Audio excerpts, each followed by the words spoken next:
중국 최대 명절인 국경절 연휴를 맞아 무비자 제도를 통해 예년보다 중국인 관광객이 늘어날 것으로 전망되면서 여행업계와 유통업계는 특수를 기대하고 있습니다. 그런데 이런 기대와 다르게 온라인에서 함중 정서를 반영한 무비자 정책 반대 여론이 확산하고 있습니다. 지난달 29일부터 중국인 단체 관광객 무비자 입국이 시작되면서 중국인 관광객에 대한 가짜뉴스가 기승을 부리고 있는 겁니다. 예를 들어 무비자 제도로 중국인 범죄자가 국내로 무분별하게 유입될 수 있다거나 우리보다 앞서 무비자 제도를 도입한 말레이시아가 여러 문제로 어려움을 겪고 있다는 등의 가짜뉴스가 SNS에서 난무하고 있습니다. 거기다가 지난달 26일 국가정보자원관리원 화재가 발생하여 한때 체류지 주소 입력이 불가능해지자 중국인 범죄자가 입국하거나 불법 체류 목적의 입국자가 발생한다는 주장이 빠르게 퍼지기도 했습니다. 이런 주장에 대해 법무부는 이번 무비자 입국 대상자는 기존 출입국 시스템과 다른 시스템을 이용한다고 설명했습니다.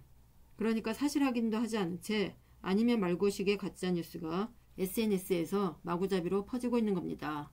문제는 이런 어처구니 없는 가짜뉴스가 초등학생과 중학생 사이에서 퍼지고 있다는 사실입니다. 초등학생과 중학생들 사이에서 중국에 대한 혐오감을 부추기는 허위 정보가 SNS 등을 통해 확산하고 있는 겁니다. 누군가 고의로 가짜뉴스를 퍼뜨리고 학생들에게 잘못된 생각을 끊임없이 주입하고 있는 거죠. 즉 어른들의 정치적 이해관계에서 비롯된 거짓 정보가 아이들의 교실에 스며들어 혐오와 차별의 씨앗이 되고 있습니다. 이로 인해 일부 다문화 가정 아이들은 자존감의 상처를 입고 따돌림의 대상이 되는 등 심각한 부작용이 나타나고 있습니다. 그뿐만 아니라 학생들이 편향된 시각으로 세상을 바라보도록 세뇌당하고 있습니다. 가짜뉴스는 뉴스 형태로 거짓 정보를 퍼뜨리기 때문에 사람들을 쉽게 속일 수 있습니다. 사실이 아닌 정보를 마치 사실인 것처럼 꾸며서 기사 형식으로 작성하여 배포하기 때문에 사람들이 쉽게 속아 넘어가는 거죠. SNS를 통해 링크가 전달되고 링크를 클릭해서 기사를 보도록 하니까 사람들이 사실인 줄 알고 믿는 거죠. 특히 초등학생들은 아직 판단 능력이 부족하기 때문에 사실을 확인하지 않은 채 그냥 가짜뉴스를 믿고 퍼나르는 경향이 있습니다. 진짜인지 가짜인지 확인하지도 않고 다른 사람이 모르는 사실을 나만 안다는 과시욕과 불안감으로 가짜뉴스를 퍼나르는 거죠. 당장 전쟁이 날 것 같고 핵이 터질 것 같다는 불안감으로 너도 나도 앞다퉈서 가짜뉴스를 퍼뜨리고 있는 겁니다. 상식적인 성인이라면 진짜와 가짜를 구분하고 의심스러우면 여러 경로를 통해 확인한 다음 다른 사람에게 말할지 말지를 판단하는데 아이들은 이러한 판단 능력이 없으니까 불안감에 휩싸이고 정말 큰일이 날 거로 생각해서 가짜뉴스를 퍼나르는 겁니다.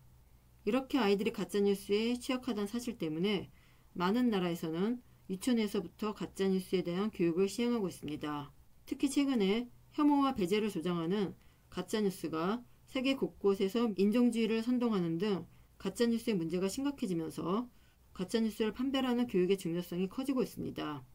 핀란드의 경우 교육을 통해 비판적 판단 능력을 함양하고 책임 있는 정보 생산자가 되는 문해력 교육을 장기적 국가 전략으로 추진하고 있습니다. 핀란드는 유럽에서 처음으로 2013년 미디어 문해력을 국가 수준 교육과정에 포함하고 2019년부터는 유초중고의 모든 과정에서 미디어 문해력을 가르치고 있습니다. 학생들이 자신의 SNS 사용 행태를 일정 기간 기록해서 모니터링하고 뉴스를 읽고 토론하며 직접 영상 콘텐츠를 제작하는 식으로 교육과정을 운영합니다. 이런 교육을 유치원에서부터 받기 때문에 학생들은 인터넷이나 SNS에서 오가는 정보에 신중하게 접근하고 가짜뉴스를 거르는 능력을 기르게 되는 겁니다. 즉 이미 많은 나라가 가짜뉴스의 심각성을 깨닫고 어릴 때부터 가짜뉴스를 판별하는 능력을 기르는데 주안점을 두고 교육과정을 운영하고 있습니다. 지금은 정보가 넘쳐나는 시대입니다. 과거에는 소수 몇 명에게 독점되었던 정보가 이제는 누구나 접근하여 자신이 원하는 정보를 얻을 수 있는 시대가 되었습니다. 그러나 스스로 가짜뉴스를 판별하지 못하면 바보가 되는 세상입니다. 가짜뉴스로 이익을 보려는 집단에 의해 놀아나는 꼴이 되는 겁니다. 더군다나 나만 바보가 되는 것이 아니라 나와 생각이 다른 사람을 혐오하면서 공동체를 위태롭게 만들고 국가의 발전을 저해하는 몹시 나쁜 사람이 되는 겁니다. 하지만 자신이 나쁜 사람이 된다는 사실도 모른 채 늙어가면서 나중에는 진짜 사회악이 될 수 있습니다. 우리 아이들이 사회악으로 자라지 않으려면 지금 당장 정보를 검증하는 능력을 길러야 합니다. 정보의 진위를 판별하는 정보 리터러시 교육이 학교 현장에서 시급히 이루어져야 합니다. 또 혐오 표현과 가짜뉴스의 위험성에 대한 교육도 함께 이루어져야 합니다. 교육부가 문제의 심각성을 깨닫고 유치원에서부터 초중고까지 학교급에 맞는 교육과정을 시급히 개발하고 운영해야 합니다.